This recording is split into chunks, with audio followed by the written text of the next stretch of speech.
Well, we pretty much knew it was coming, but I think it's something that most Bulls fans won't want to hear. Per Drew Stevens of the Bigs Media says, on the heels of the reports that the Bulls and Billy Donovan have begun contract negotiations, Arturas Karnisovas and Marc Eversley already have had their deals extended. We got to talk about that and more in today's Chicago Bulls Breeze. Let's go.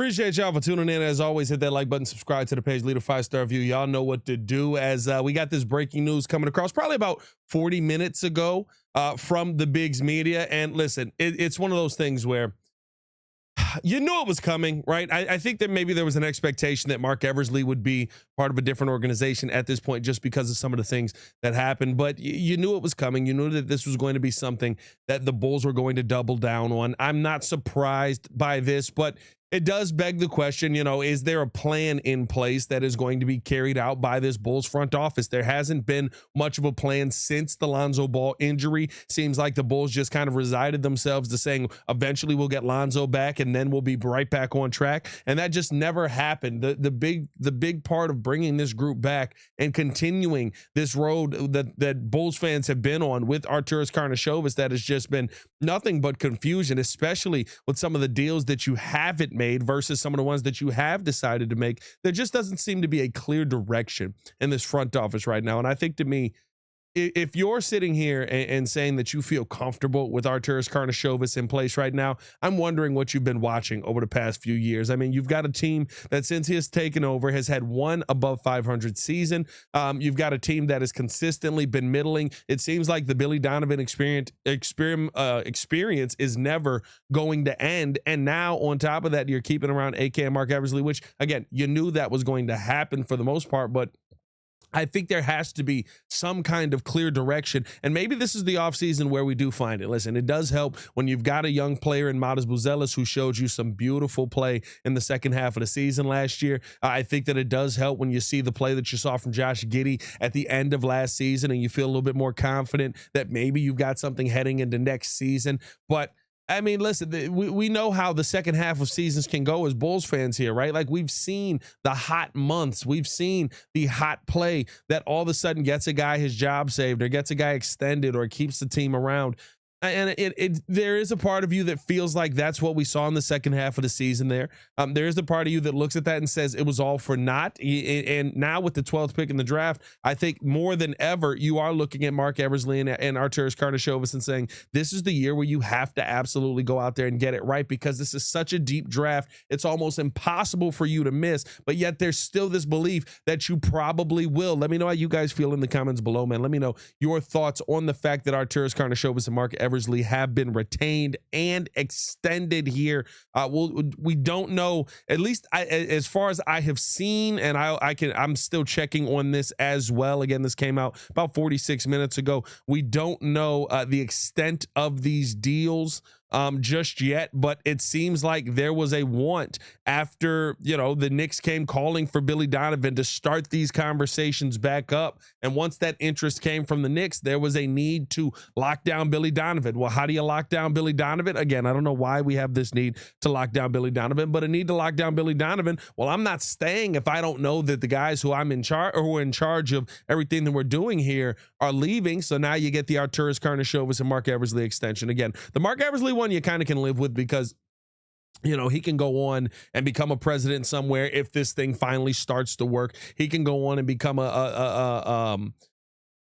he can get a promotion to where he's not sticking around here. But at the end of the day, this is one of those situations where under the Chicago Bulls, you've got under Marc Eversley and AK, the AKME organization, because that's what this is, basically a Looney Tune show. You got a 196 and 205 win record. You've got one playoff appearance where you were absolutely crushed in the first round. You've got multiple play-in exits where you didn't get out of the second round. You've got a COVID season where maybe you were a little bit competitive there in that first year, and maybe you wanted to show that you can make a run for the bubble teams, but you didn't end up getting in there. You've fallen short at just about every situation here.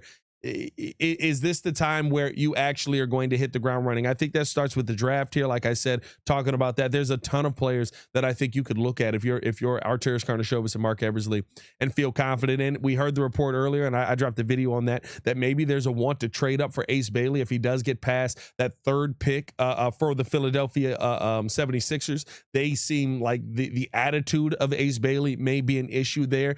You got to swing for the fences, I guess, in some way. I think you could get a really good floor, player with a really high floor, low ceiling. That's kind of how I feel about Thomas Sorber. I feel like when he comes into the league, that's who he's going to be. But AK loves to swing for the fences. And when you get a contract extension after some of the drafting that AK has done, I mean, I guess you get the opportunity to go out there yet again and swing for the fences, knowing he's going to be here long term. I do wonder if this is going to affect that want to go up and get one of those top players, top 5 players, depending on who ends up falling. It seems like the 76ers could be very intrigued by VJ Edgecombe. If you are intrigued by VJ Edgecombe, I think that would get at least Ace Bailey down to that 4th pick. The Charlotte Hornets may be very interested in Ace Bailey in that situation. But once you get past that, there is a chance that Ace may fall a little bit and you don't have to move up as far. We'll see if he's actually able to go out there and do some wheeling and dealing to get a deal done in that situation. I think what we always see is going to play out, though. We're going to stand pat at 4. AK is going to be on the telephone. He's going to say that he was making calls. He's going to say that he did everything in his power to try and improve this team, and that he came out of this draft with the exact player that he was looking at the entire time, when we know this guy wanted to go out there and move up. So we'll see what ends up happening at the end of the day. I think for me, right now, as a basketball fan, as a Bulls fan, it sucks because it doesn't seem like Chicago is ever going to change their course. It seems like we're going to be stuck in mediocrity for the foreseeable future. It doesn't feel like you're literally hoping. If you're a Bulls fan right now, you're hoping for luck.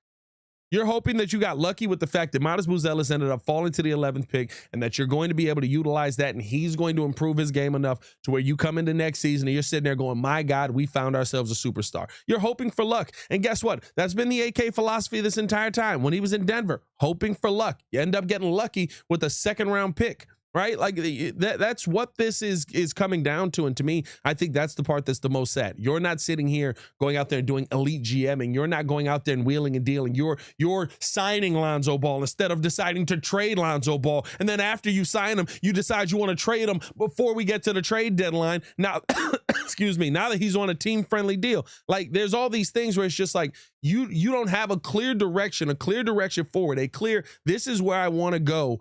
And to get there, we're going to have to go through this, and this. You're all over the place. You're shooting here, you're shooting there, you're shooting there. Like nothing is on par with this team right now. And it's sad to see where the Bulls are at right now because of it. Hopefully he does get lucky and we see him get aggressive and we see him be able to go out there and make some of the moves that we did see him make in Denver. I mean, he built that team pretty much before he ended up leaving Denver. So you do give him kudos for that, but you're living on the laurels of something that happened a while ago.